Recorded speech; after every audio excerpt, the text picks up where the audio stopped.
Good morning everyone. Current affairs through MCQ की series में 24 अगस्त पे हम पहुंच चुके हैं, जिसमें द हिंदू के करंट अफेयर्स हम एमसीक्यू के थ्रू कवर करेंगे along with PIB. This is brief introduction about me. My name is Prince Luthra, all India rank 577। और शुरुआत करेंगे कोटेशन के साथ। Never be a prisoner of your past, it was just a lesson not a life sentence. तो यहाँ पे इसको UPSC के अंदर कैसे अप्लाई करेंगे आप? चलिए देखिए, हो सकता है यूपीएससी के अंदर ये आपका सेकंड अटेम्प्ट हो, थर्ड अटेम्प्ट हो, फोर्थ अटेम्प्ट या उससे भी आगे का कोई अटेम्प्ट हो सकता है। लेकिन कभी भी पुराने अटेम्प्ट्स को अपने आगे आने वाले अटेम्प्ट के बीच में इंटरफेयर मत करने दीजिएगा। हो सकता है आपने 2 या 3 बार प्रीलिम्स दिया और उसके बाद आपको लगे कि यार ये एग्जाम का जो प्रीलिम्स है मुझसे नहीं हो पा रहा है, तो मेरे से ये एग्जाम ही नहीं हो पाएगा।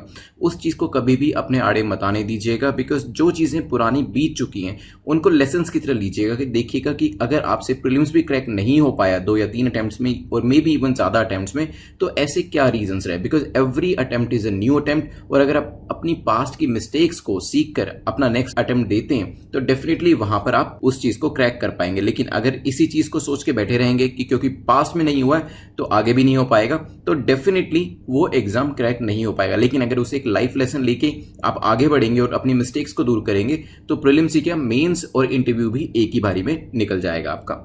चलिए न्यू मेंबर्स को वेलकम कर लेते हैं। तो महेश यादव ने और सागर सैन ने अभी रिसेंटली में ज्वाइन किया है। टॉपिक्स देख लेते हैं हम क्या क्या डिस्कस करने वाले हैं। ऑर्गेनिक वेस्ट कन्वर्टर के बारे में देखेंगे, open API service Aarogya Setu app को लेकर है, इसको देखेंगे। देन हम देखेंगे ड्रिंकिंग वाटर को लेकर एक क्वेश्चन, आईयूसीएन रेड लिस्ट को लेकर भी एक क्वेश्चन जो है वो बनाया है। देन नमक बसाई क्या है ये देखेंगे। इसके अलावा एक मेडिसिन के बारे में देखने वाले हैं, पी नोट्स इलेक्शन कमिश्नर्स के बारे में देखेंगे। बेलारूस के ऊपर भी 2 क्वेश्चन जो है हम डिस्कस करने वाले हैं, जो कि एक क्वेश्चन ज्योग्राफी रिलेटेड होगा। इसके बाद फाइनली सब रिवाइज करेंगे। मार्किंग स्कीम आप जानते ही हैं कि अगर अपर 2 ब्रैकेट्स में आपका स्कोर आता है तो आप सेफ जोन में कहलाते हैं, और लेस देन 6 अगर आप स्कोर करते हैं तो आपको इसको रिवाइज सेम डे कर लेना चाहिए और एक्सप्लेनेशन को ध्यान से सुनना चाहिए। नेक्स्ट डे 24 आवर्स के बाद तो आपको इसकी जो रिवीजन है वो करनी है, इर्रिस्पेक्टिव ऑफ द मार्क्स जितना भी आपने स्कोर किया हो। पहले क्वेश्चन को देखते हैं आज के। The first question is about organic waste converter, that is OWC plant.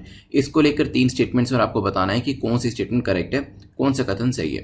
पहली कहती है it will be set up by PSU, public sector undertaking, ONGC. ONGC जो है इस प्लांट को लगाने वाला है।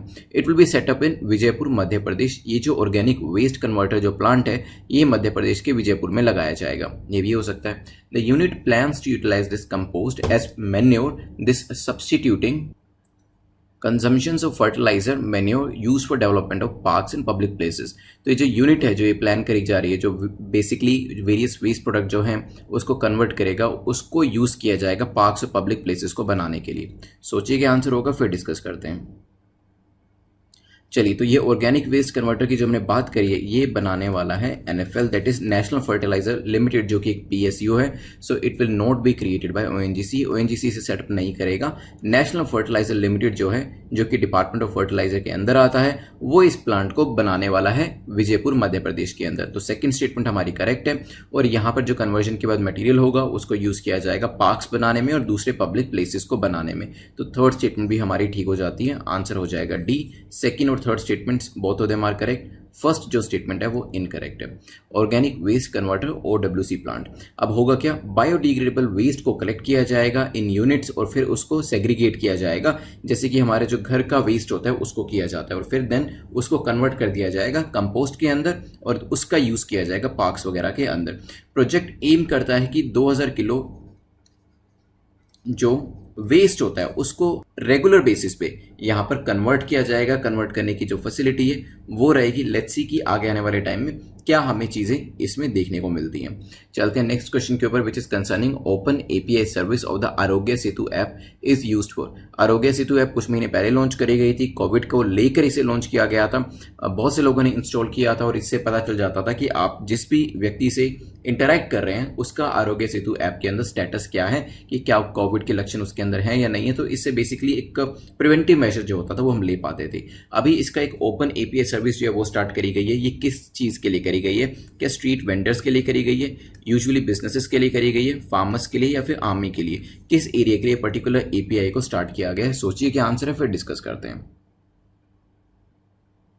चलिए देखिए, बिजनेसेस और इकोनॉमी को वापस नॉर्मलसी में लाने के लिए इस पर्टिकुलर एपीआई को जो लॉन्च किया गया ये आरोग्य सेतु के साथ ही काम करेगी और कोविड-19 के जो इन्फेक्शंस होते हैं इसके कंसर्निंग रिस्क को एड्रेस करने में हेल्प करेगी। So B is the correct answer.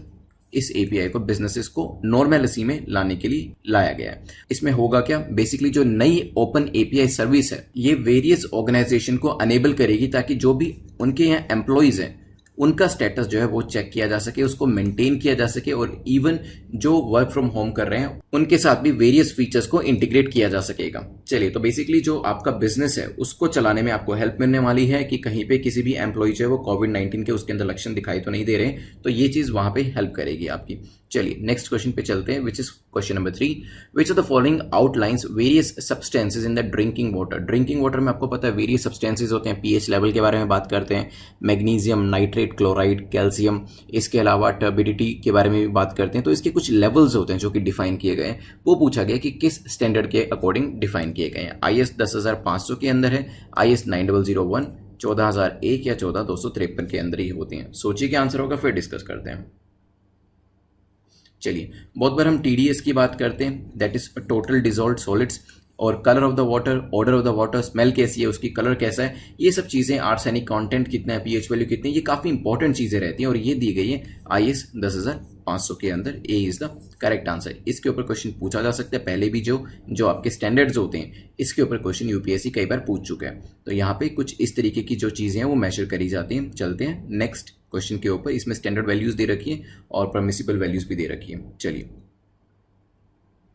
Question number 4 जो है वो IUCN रेड लिस्ट में स्टेटस के बारे में बात करें। इंडियन बाइसन अभी न्यूज़ में था और इसी वजह से इसका IUCN रेड लिस्ट स्टेटस जो है वो आपको पता होना चाहिए, क्योंकि अभी रिसेंटली न्यूज़ में होने का रीज़न ये था काफ़ी ज़्यादा पोचिंग जो है वो करी जा रही है इंडियन बाइसन की, और इसी वजह से यहाँ पर इसका स्टेटस पूछा गया। क्या वल्नरेबल है, एंडेंजर्ड है, क्रिटिकली एंडेंजर्ड है, ये एक्सटिंक्ट है? सोचिए।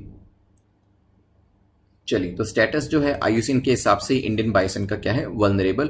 रिसेंटली स्निफर डॉग्स को यूज किया गया जो पोचिंग एक्टिविटी है उसको काउंटर करने के लिए, खासतौर पे वेस्ट बंगाल रीजन के अंदर, और टाइम टू टाइम ये जो पोचर्स हैं इनकी वजह से इंडियन बाइसन का जो शिकार किया जाता है इनकी संख्या कम होती जाती है। चलिए, कुछ इस तरीके से दिखता है इंडियन बाइसन। चलते हैं नेक्स्ट क्वेश्चन के ऊपर, which is question number 5। Question number 5 जो है वो पूछ रहा है, which of the following state has started a unique programme. एक नया अपने आप में ही यूनिक प्रोग्राम जो है स्टार्ट किया गया एक पर्टिकुलर स्टेट के द्वारा, जिसका नाम दिया गया है नमद बसाई। इसमें होगा क्या, बेसिकली ट्राइबल चिल्ड्रन जो हैं उनको पढ़ाया जाएगा उनकी मदर टंग के अंदर। अगर आप हमारी जो न्यू एजुकेशन पॉलिसी है इसको भी देखें तो उसके अंदर भी बात करी गई है न्यू एजुकेशन पॉलिसी के अंदर कि जो मदर टंग है उसको काफ़ी प्रायोरिटी दी जाएगी, पर्टिकुलरली जो इनिशियल फॉर्मेटिव ईयर्स होते हैं उसके अंदर।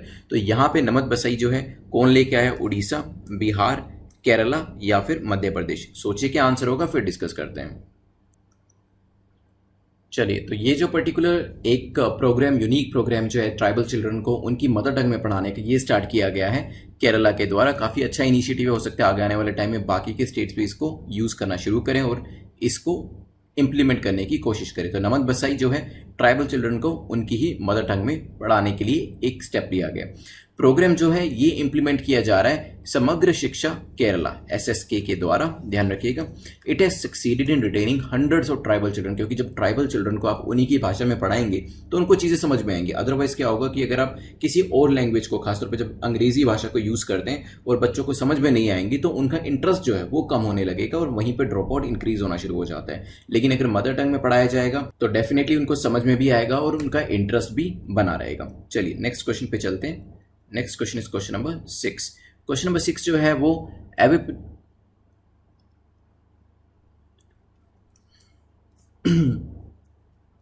एविप्टेडिल के बारे में बात कर रहा है। एविप्टेडिल के बारे में पूछा गया कि कौन सी स्टेटमेंट करेक्ट है, कौन सा कथन सही है, करेक्ट बताना है, इनकरेक्ट नहीं बताना है। पहली स्टेटमेंट एविप्टेडिल के बारे में कहते हैं it is also called RLF-100, इसे RLF-100 के तौर पे भी जाना जाता है, हो सकता है। Studies show that it prevents SARS corona virus 2 virus replication in lungs. तो एक पर्टिकुलर टाइप के जो सार्स CoV-2 है उसको प्रिवेंट करने में हेल्प करता है, हो सकता है। Studies have shown VIP that is VIP has anti-inflammatory and anti-cytokine activity properties। तो इसके अंदर बेसिकली इसी को ही कहा जा रहा है, जो आपके वेप्टिडिल है इसी को VIP कहा जा रहा है और विप कहा जा रहा है, has anti-inflammatory and anti-cytokinin activity की ये जो प्रॉपर्टीज है वो इसके अंदर है, ऐसा स्टडीज ने शो किया है। सोचिए क्या आंसर होगा, फिर डिस्कस करते हैं। चलिए, तो एविप्टेडिल के बारे में यस, इसे RLF-100 भी कहा जाता है और ऐसा स्टडीज ने शो किया है कि जो SARS-CoV-2 वायरस का रेप्लिकेशन है लंग्स के अंदर वो काफ़ी हद तक रुक जाता है, ये प्रिवेंट करता है। ये जो पर्टिकुलर मेडिसिन है इसके अंदर, तो सेकंड स्टेटमेंट जो है वो भी करेक्ट हो जाती है। और anti inflammatory and anti cytokine activity जो प्रॉपर्टीज है वो इस पर्टिकुलर मेडिसिन के अंदर पाई जाती हैं। तीनों स्टेटमेंट्स ठीक होने की वजह से आंसर हो जाएगा सी। चलिए नेक्स्ट क्वेश्चन पे चलते हैं। Next question is concerning P notes. P notes को लेके पूछा गया कि कौन सी स्टेटमेंट इनकरेक्ट है। इनकरेक्ट पूछा गया, करेक्ट नहीं पूछा गया। ध्यान रखिएगा कौन सी स्टेटमेंट गलत है। यहाँ पे पी नोट्स के ऊपर पहली स्टेटमेंट है, P notes are offshore derivative instruments ODIs issued by registered FPIs। तो ये जो है बेसिकली फॉरेन पोर्टफोलियो इन्वेस्टर्स के द्वारा इशू किए जाते हैं और ये ऑफशोर डेरिवेटिव इंस्ट्रूमेंट्स हो सकता है। It is issued to overseas investors who wish to be a part of Indian stock markets without registering themselves. तो यहाँ पे ये किसको इशू किए जाते हैं?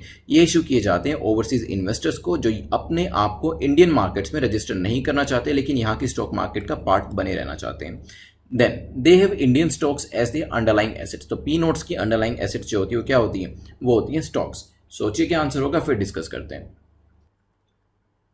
चलिए, पी नोट्स जो है इकोनॉमी का क्वेश्चन है और इसे बनाने का रीजन ये था क्योंकि रीसेंट डेटा जो सेबी का है उसने ये शो किया है कि पी नोट इन्वेस्टमेंट जो है इंडिया के अंदर कंसिस्टेंटली इंक्रीज कर रही है और अभी ये जुलाई के अंदर 63,288 करोड़ तक पहुंच गई थी और पिछले 4 महीनों से लगातार ये जो वैल्यू है इसमें इंक्रीमेंट देखा गया। पी नोट्स क्या ऑफशोर डेरिवेटिव इंस्ट्रूमेंट्स होते हैं? बिल्कुल ठीक है। और इसे FPI जो रजिस्टर्ड फॉरेन पोर्टफोलियो इन्वेस्टर्स होते हैं ये उनके द्वारा इशू किए जाते हैं। अब यहाँ पे सेकंड चीज़ जो है वो काफ़ी इंपॉर्टेंट ये है कि ऐसे कुछ इन्वेस्टर्स होते हैं ओवरसीज इन्वेस्टर्स जो इंडियन स्टॉक मार्केट्स के जो हमारे यहाँ पे शेयर मार्केट्स होती हैं वहाँ पे इन्वेस्ट तो करना चाहते हैं लेकिन रजिस्ट्रेशन का जो पूरा प्रोसेस होता है उसको बाईपास करना चाहते हैं, उसके थ्रू से होके नहीं जाना चाहते हैं। तो यहाँ पर उनके लिए एक ऑल्टरनेटिव ऑप्शन होता है वो पी नोट्स का होता है। तो सेकेंड स्टेटमेंट जो है हमारी वो करेक्ट है। They have Indian stock as the underlying assets, क्योंकि यहाँ पे पी नोट्स जो है वही दिए जाते हैं क्योंकि रजिस्ट्रेशन नहीं करवाना चाहते हैं। तो इसके अंडरलाइंग एसेट जो होती है वो हमारे जो स्टॉक्स होते हैं, जो हमारे शेयर्स होते हैं वही होती है। तीनों स्टेटमेंट्स करेक्ट है और आपसे पूछा था कि कौन सी स्टेटमेंट इनकरेक्ट है, तो आंसर हो जाएगा D, none of the statement is incorrect, क्योंकि सभी की सभी स्टेटमेंट्स हमारी करेक्ट है। चलते हैं नेक्स्ट क्वेश्चन के ऊपर, which is question number 8। Which of the following election commissioner will retire at the earliest. मैंने आपको 4 सिनेरियोज दिए हैं क्योंकि कल हमने इसके बारे में डिस्कस किया था। मैंने आपको टेन्योर के बारे में खास तौर पे बताया था और इस वजह से ये क्वेश्चन का आंसर वही लोग कर पाएंगे जिन्होंने कल उस क्वेश्चन को अच्छे से समझा था। तो यहाँ पे मैंने आपको 4 सिनेरियोज दिए हैं वेरियस इलेक्शन कमिश्नर के लिए कि कौन से इलेक्शन कमिश्नर इन 4 सिनेरियो में से सबसे पहले रिटायर होंगे। पहला है इलेक्शन कमिश्नर जिनकी जो एज है वो 64 ईयर्स है और उनको लास्ट ईयर ही अपॉइंट किया गया। क्या ये सबसे पहले रिटायर होंगे? इलेक्शन कमीशन जिनकी एज 60 साल है and appointed 5 years and 6 months before, उनको 5.5 साल पहले अपॉइंट किया गया था। तीसरा है election commission who is appointed just now, जिनको बिल्कुल अभी ही अपॉइंट किया गया है एंड उनकी एज 64 ईयर्स 9 मंथ्स है। या फिर election commission who is appointed last year. सोचिए क्या आंसर होगा, फिर डिस्कस करते हैं। चलिए देखिए, सबसे पहले तो डी को एलिमिनेट करिए। लास्ट ईयर में इन्होंने एक वेग सी स्टेटमेंट दी है, लास्ट ईयर अपॉइंट किया गया लेकिन एज क्या है उनकी, एज वाला फैक्टर मिसिंग है। तो कंप्लीट स्टेटमेंट जो है, कंप्लीट इन्फॉर्मेशन इसके अंदर नहीं दी गई है। देखिए मैंने आपको बताया था कि इसकी कंडीशन होती है 65 साल या फिर 6 साल जो भी अर्ली हो, मतलब 65 साल उनकी एज हो जाए या 6 साल उनको यहाँ पर इस पर्टिकुलर सीट पे हो जाए, जो भी इसमें से पहले कंप्लीट होता है। जिनकी 64 साल एज हो गई है और लास्ट ईयर ही अपॉइंट किया गया, लास्ट ईयर अपॉइंट किया गया मतलब अभी 5 साल उनके बचे हुए हैं, लेकिन यहाँ 64 साल हो चुके हैं, मतलब 65 साल होने में सिर्फ 1 साल बचा है, तो 1 साल तो अभी वो सीट पे बैठेंगे। सेकंड, 60 साल हो चुके हैं उनकी एज के, मतलब अभी 5 साल बचे हैं, चाहे तो 5 साल बैठ सकते हैं, लेकिन क्योंकि अपॉइंटमेंट उनकी 5.5 साल पहले ही हो गई थी और मैक्सिमम टू मैक्सिमम 6 साल तक बैठ सकते हैं, तो अभी सिर्फ 6 महीने ही मैक्सिमम वो सीट पे बैठ पाएंगे। तीसरा, election commission who is appointed just now, जिनको अभी ही बिल्कुल अपॉइंट किया गया, मान लीजिए कल या आज ही अपॉइंट किया गया, बट ऑलरेडी उनकी एज 64 ईयर्स 9 मंथ्स हो चुकी है, मतलब 65 साल होने में सिर्फ 3 महीने बचे, तो 3 महीने के बाद उनको रिटायर होना पड़ेगा। तो सबसे पहले कौन रिटायर होंगे? सबसे पहले सी वाले रिटायर होंगे, तो सी इज द करेक्ट आंसर। चलिए नेक्स्ट क्वेश्चन पे चलते हैं। इस क्वेश्चन का आंसर वही इंडिविजुअल दे पाया होगा जिन्होंने लास्ट टाइम जो हमने टेन्योर के बारे में डिस्कशन किया था उसको अच्छे से समझा होगा। क्वेश्चन नंबर 9 को देख लेते हैं एक बार। क्वेश्चन नंबर 9 जो है और 10th भी इवन बेलारूस के बारे में है। बेलारूस के बारे में कुछ स्टेटमेंट्स हैं, क्यों न्यूज़ में है ये कंट्री वो तो हम डिस्कस करेंगे ही नेक्स्ट क्वेश्चन में, बट यहाँ पर पहले देख लीजिए कि बेलारूस के बारे में कौन सी स्टेटमेंट करेक्ट है, आपको बताना है कौन सा कथन सही है। पहली कहती है it was a part of Soviet union earlier, तो पहले का जो सोवियत यूनियन हुआ करता था ये उसका पार्ट था। It is a sea locked country, तो एक सी लॉक्ड कंट्री है ये। इट्स कैपिटल इज चेर्नोबिल, इसकी जो कैपिटल है वो चेर्नोबिल है।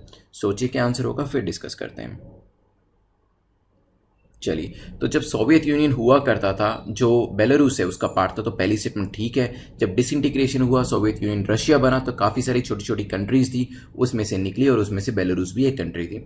Is it a sea locked country? नहीं, सी लॉक्ड कंट्री कैसे हो सकती है, क्योंकि डिसइंटीग्रेशन हुआ है कहाँ से इसका, सोवियत यूनियन से, तो कहीं ना कहीं सी के आसपास तो नहीं होगी। मतलब ऐसा तो नहीं है कि चारों तरफ इसका सी होगा, नहीं, क्योंकि रशिया एक लैंड बॉडी से अलग हुई है, एक लैंड पोर्शन से अलग हुई है, तो कहीं ना कहीं इसमें ये जो सेकंड स्टेटमेंट है अपने आप में ही गलत हो जाती है, because it's a land locked country. मैं आपको मैप पे ये जरूर दिखाऊंगा अभी। तो ये एक लैंड लॉक्ड कंट्री है जिसकी कैपिटल है मिन्स्क, ना कि चेर्नोबिल। तो मिन्स्क इज द कैपिटल, ध्यान रखिएगा। आंसर हमारा हो जाएगा ए, क्योंकि सिर्फ पहली स्टेटमेंट आपकी करेक्ट है।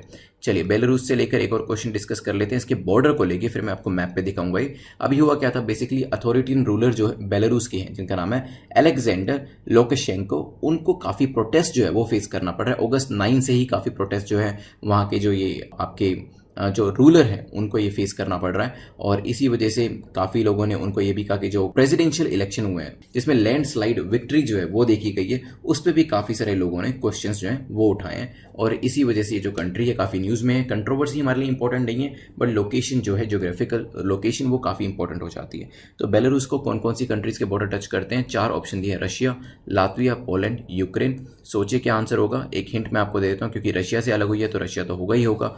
रशिया का पहले पार्ट हुआ करती थी, मतलब सोवियत यूनियन का पार्ट हुआ करती थी, तो फर्स्ट तो इसके अंदर होगा ही होगा। सोचिए बाकी क्या आंसर होगा। चलिए मैप पे देख लेते हैं। सो दिस इज बेलारूस, यहाँ पे मॉस्को रशिया है, देन ऊपर लातविया है, लुथीनिया है, देन वेस्टर्न साइड पे पोलैंड भी है, और यहाँ पे ये सदर्न में यूक्रेन है। चलिए यहाँ पे देख लेते हैं, तो रशिया, लातविया, पोलैंड, यूक्रेन, चारों ही जो है इसके बॉर्डर को टच कर रही है। आंसर हो जाएगा B. B is the correct answer. 10 question हमारे कंप्लीट होते हैं। आई होप आपने अच्छा स्कोर किया होगा। कमेंट सेक्शन में स्कोर लिख दीजिएगा। अब इस रिवीजन को कर लेते हैं, इसको मिस मत करिएगा बिल्कुल भी।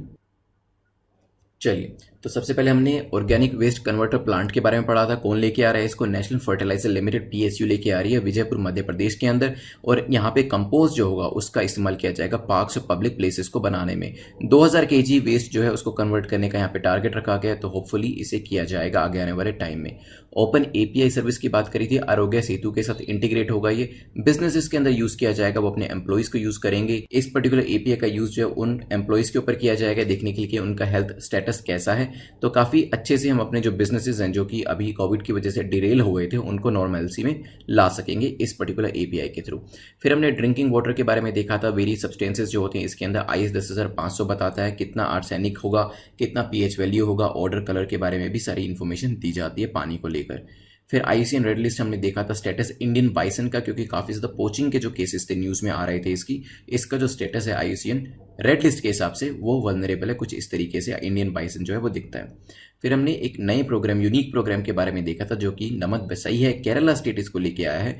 इसके अंदर ट्राइबल बच्चों को उनकी ही भाषा के अंदर जो शिक्षा होती है उसको दिया जाएगा, ऑनलाइन क्लासेस उनकी लगाई जाएंगी, ताकि जो ड्रॉप आउट होता है उसके अंदर कमी लाई जा सके। अगर मदर टंग में पढ़ाया जाएगा तो उनको अच्छे से समझ भी आएगा, और जो इंटरेस्ट होता है वो भी बना रहेगा। समग्र शिक्षा केरला के अंदर ये स्टेप लिया जा रहा है। फिर क्वेश्चन नंबर 6 हमने देखा था। क्वेश्चन नंबर 6 जो था वो विप के बारे में था। RLF 100 भी कहते हैं। ये एंटी साइकोटाइन एक्टिविटी प्रॉपर्टीज इसमें होती हैं, एंटी इन्फ्लेमेटरी प्रॉपर्टीज होती हैं, और SARS-CoV-2 वायरस को रेप्लिकेशन में लंग्स के अंदर होने से रोकती है। देन हमने देखा था पी नोट्स के बारे में। पी नोट्स जो हैं बेसिकली ऑफशोर डेरिवेटिव इंस्ट्रूमेंट्स होते हैं जो कि रजिस्टर्ड एफपीआईज ही इशू करते हैं, और यहाँ पर ऐसे लोग, ऐसे ओवरसीज इन्वेस्टर्स जो इंडियन स्टॉक मार्केट्स में पार्टिसिपेट तो करना चाहते हैं लेकिन रजिस्ट्रेशन नहीं कराना चाहते हैं अपना, तो वो इसको यूज़ करते हैं। यहाँ पे जो अंडरलाइंग एसेट्स होती हैं वो इंडियन स्टॉक्स की ही होती हैं। क्वेश्चन बनाने का रीज़न ये था क्योंकि पिछले 4 महीनों से पी नोट्स का जो यहाँ पे ट्रांजेक्शन है वो इंक्रीज़ हो रहा है और 63,288 तक ये पहुँच गया है। फिर हमने देखा था इलेक्शन कमिश्नर के बारे में। मैंने आपको बताया था टेन्योर 65 ईयर्स या फिर 6 साल, जो भी इनमें से पहले हो जाए। तो यहाँ पे इसी वजह से सी जो हमारा ऑप्शन था वो हमारे इलेक्शन कमिश्नर पहले रिटायर हो रहे थे। फिर हमने बेलारूस के ऊपर 2 क्वेश्चन देखे थे। यहाँ पे it was a part of Soviet union, बिल्कुल ठीक है। सी लॉक्ड कंट्री नहीं है, लैंड लॉक्ड कंट्री है, और चेर्नोबिल नहीं, मिन्स्क इसकी कैपिटल है। बेलारूस की हमने फिर लोकेशन भी देखी थी, रशिया, लातविया, पोलैंड, यूक्रेन, चारों ही टच करते हैं। हमने अलेक्जेंड्रा जो लुकाशेंको है उनके बारे में भी पढ़ा था कि प्रोटेस्ट उनको फेस करना पड़ रहा है, जो कि प्रेसिडेंशियल वोट के अंदर देखा गया एक लैंडस्लाइड विक्ट्री, उसको लोग क्वेश्चन कर रहे हैं। तो यहाँ पे लोकेशन भी हमने इसकी देख ली थी। 10 क्वेश्चन हमारे कंप्लीट होते हैं। अभी हम क्वेश्चन ऑफ द डे देखेंगे। कल हमने हरित पथ के बारे में डिस्कस किया था। मैंने आपको बताया था कि NHAI का ये इनिशिएटिव है, national highway authority of India, जिसमें उन्होंने 25,000 पेड़ लगाने की भी बात करी थी। हरित पथ क्या है ये मुझे आप बताइएगा। और लास्ट टाइम हमने क्वेश्चन पूछा था आपसे एक पर्टिकुलर सिटी के बारे में कि जो हमारा स्वच्छ सर्वेक्षण है उसके हिसाब से फर्स्ट रैंक किसका है, तो सुमित भारद्वाज ने हमें करेक्ट आंसर किया। सुमित, आप हमें netmockprep@gmail.com पे बता दीजिएगा कि आपको जो PDF चाहिए वो हिंदी भाषा में चाहिए या अंग्रेजी भाषा में चाहिए। इसके अलावा जो आपके मार्क्स हैं वो कमेंट सेक्शन में लिख दीजिएगा। अगर अपर 2 ब्रैकेट्स में स्कोर किया, कॉन्ग्रेचुलेशन, आपको आज रिवाइज नहीं करना है, 24 आवर्स के बाद इसे रिवाइज जरूर कर लीजिएगा कल मॉर्निंग के अंदर। लेकिन लेस देन 6 अगर आपने स्कोर किया तो आप इसे आज दोबारा से रिवाइज करिएगा, एक्सप्लेनेशन को बिल्कुल ध्यान से पढ़िएगा ताकि कोई भी चीज़ मिस ना हो आपसे। और कोई भी आपका डाउट है तो टेलीग्राम पे मुझसे ज़रूर पूछ लीजिएगा। बेल आइकन को प्रेस कर दीजिएगा ताकि कोई भी नोटिफिकेशन आपसे मिस ना हो। Thanks for watching.